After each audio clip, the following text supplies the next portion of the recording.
All right. I was going to do a video today on something, but Juan Galt responded to me with a court case that he's saying refutes my position.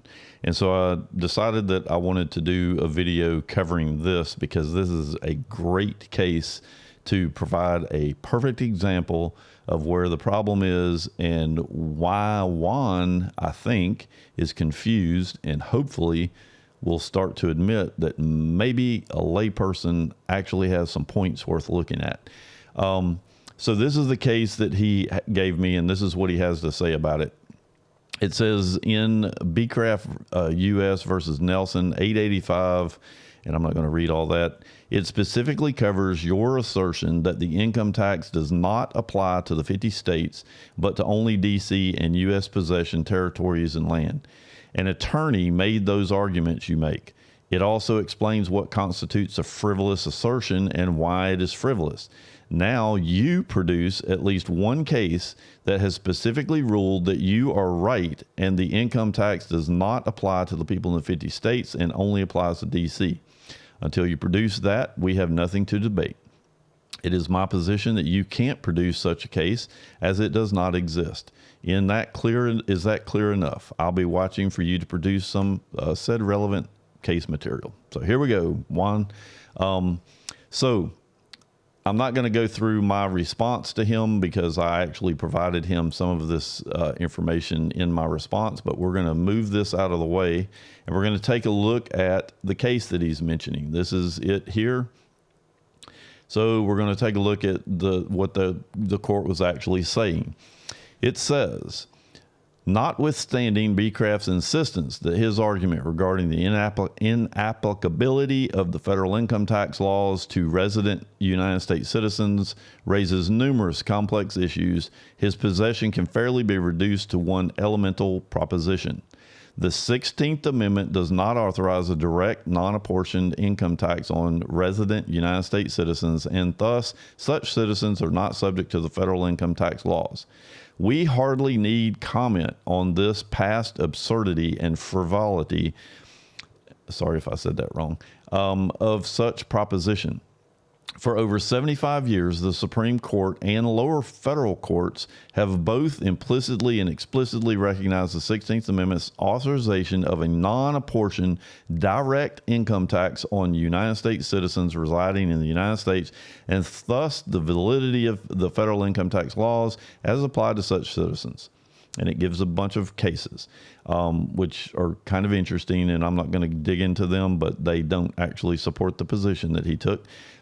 Indeed, in Lovell, one of the more recent cases explicitly rejecting the 16th Amendment, arguably virtually identical to Becraft's position in this case, the court sanctioned the pro se appellants for raising this and other federal tax exemption claims on appeal. And so, left at that, Juan Galt is correct. The court ruled that the 16th Amendment is a direct apportioned tax. Now, here's a problem. There are other Supreme Court cases that are older than this one that actually ruled that it was impossible for the 16th Amendment to be a direct tax. And the reason that they said that is because in order for the 16th Amendment to be a direct tax, it would have had to overrule the earlier amendment or the earlier statements in the Constitution, of which it did not do. And therefore, the only way to make the 16th Amendment constitutional was to declare it an excise tax. That was the only way to make that constitutional. However, Juan Galt and many Supreme Court or court judges evidently never read that ruling. And so they on their own decided that it was a direct tax without apportionment, which is unconstitutional and illegal. And so they made this ruling against this person and many others, apparently, with all these court cases that they provided. And they were wrong by making that assertion, because if the 16th Amendment is a direct tax, it is a violation of the Constitution, and therefore it is unconstitutional.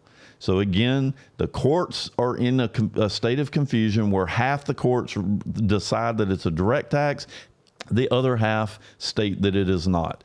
Now, In 2023, Juan Galt wants me to give him a court case stating that I am right and he is wrong. And I'm not going to go in the earlier case because it actually says exactly that. It says that Juan is incorrect in his assumptions and that this court was wrong in its ruling. But we don't have to go back that far. What we need to do is we're going to go to 2023 and we're going to take a look at this case. This is Moore versus United States. And here's what they had to say. And this is actually a beautiful example, Juan, of why you need to have a debate with me, or at least a conversation. It ain't even going to be a debate. It's just a back and forth. But why you need to have this debate? Because my position is, and I can prove it, my position is the only people that are supposed to be paying an income tax are foreigners, or something known as a pass-through or a conduit.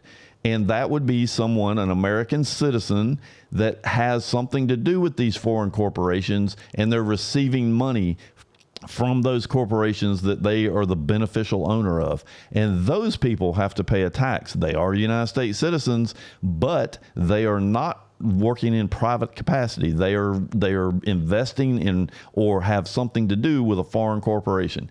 Now let's take a look at what this case has to say, because the funny thing is, Juan, is every definition that you can point to in Title 26 somehow only says it includes, and it puts federal territories in it. It never once has anything to do with the several states, despite your and the Supreme Court deciding that it does.